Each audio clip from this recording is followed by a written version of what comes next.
Tonight, on tales blown in from the Jaguar Wind, do I belong to these people? A camp people story.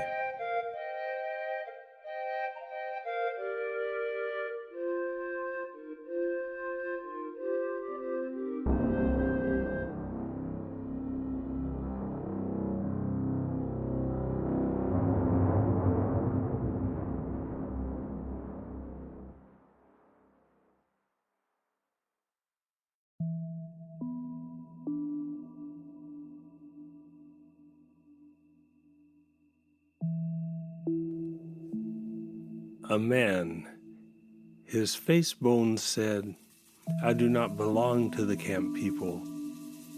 His speech, his way of being confirmed, yes, I belong to the camp people. He was a young man. Now who caught a fly for his bullfrog in an all-day drizzle?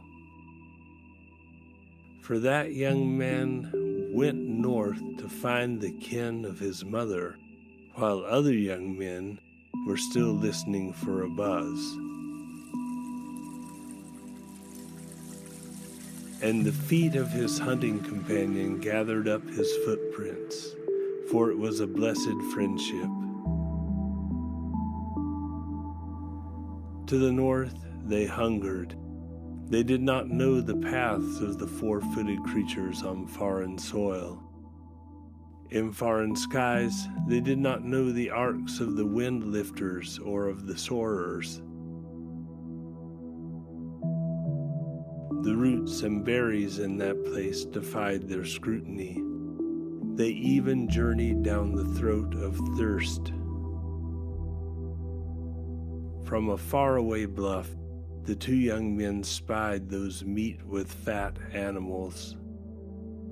Their arrows punctured one. It fell to reverse their starvation. They could not make fire before their hands cut meat and brought it to their mouths. They drank salty blood. They washed in the creek where the animals had drunk. They built their fire. They cooked meat then. They ate it and vomited from hunger. They slept. In the night, men of the northern tribe encircled them. The circle contained them. It watched them. When their eyes opened, the eyelights of their captors met their eyelights. At daybreak, the face bones of the young man who owned the journey, his face bones spoke to the face bones of their captors. With his fingers, he made the all-tribe sign for mother. He made the all-tribe sign for looking. His mother's kin embraced him then. His companion they left at their home camp. Poor shelters against wind with roofs at squat height, open to the cook fireside. Him they took another day's journey to a hillock in the wide plain, to a hillock set round with thigh stones.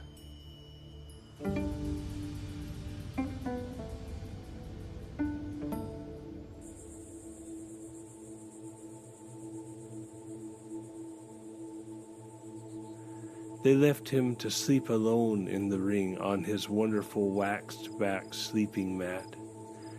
Themselves they took outside the ring to sleep, naked among their fires on naked grasses.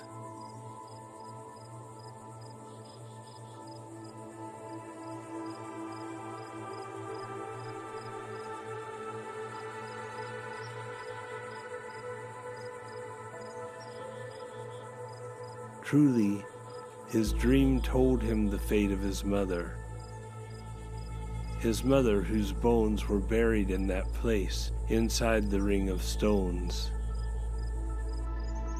His father had passed stomach on the foolishness and filth of the northern tribes. Imagine Men who follow all year long the trek of the animals and are grateful to catch one to eat. Their hunting tools like first teeth boys' toys. Women who raise their children cold and filthy, children who steal and scream.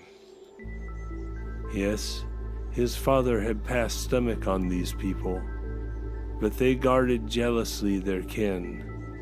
They forbade him depart with his wife and son to the south, to his own camp people.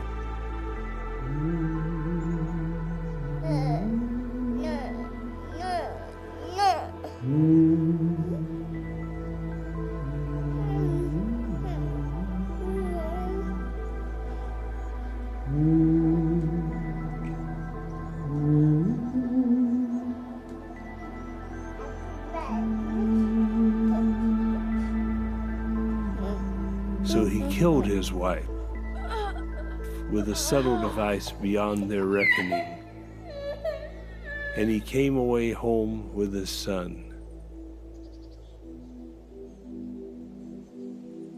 And the heart of the young man knew. He did not plan a visit to the old man who stands in the river, a sorcerer and diviner. Then a longing came on him to marry with this tribe, to bear his own son, following the animals too. But his hunting companion challenged him.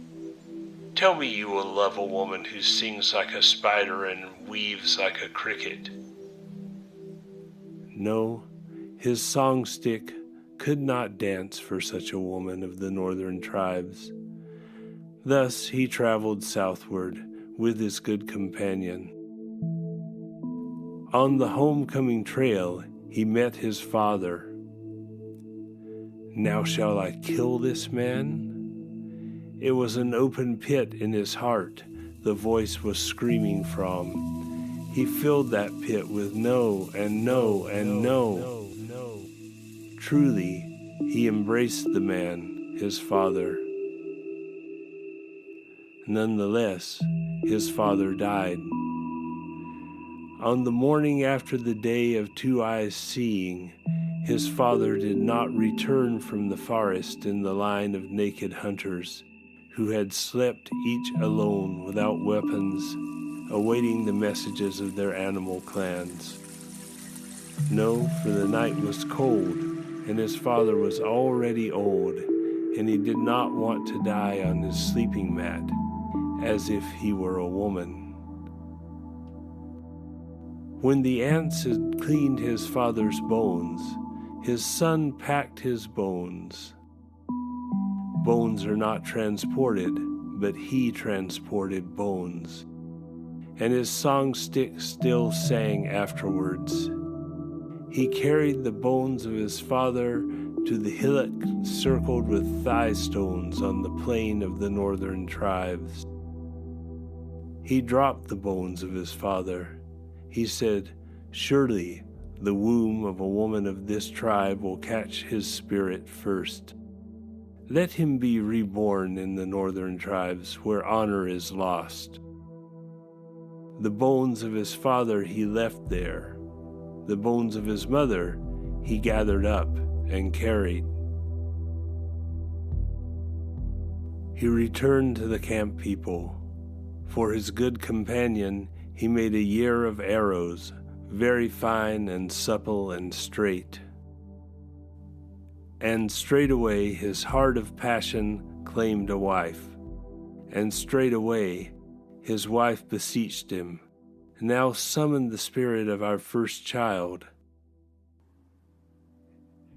And he straightway, he summoned the spirit of his mother. He did it.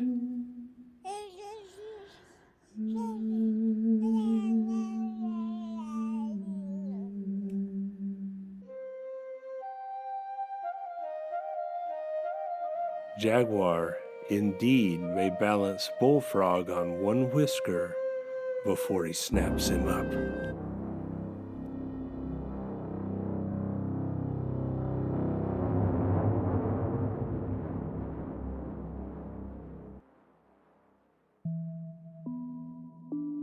This podcast is a product of the remarkable writings of Jean Maria Arrigo, amanuensis. Performed by Westchester with Talia Morales. Theme music and original score by Westchester. Sound design by WCEXA. Additional music and sound effects obtained through artlist.com. Management support by Hal Brody. This podcast was made possible with a generous donation from the following: Norman Wong, Dick Martin, Cindy Valentine, Chin Chin Wu, Miriam Herb Allen, and Hal Brody. All rights reserved. 2024, estate of Jean Maria Arrigo and Westchester. Thanks for listening.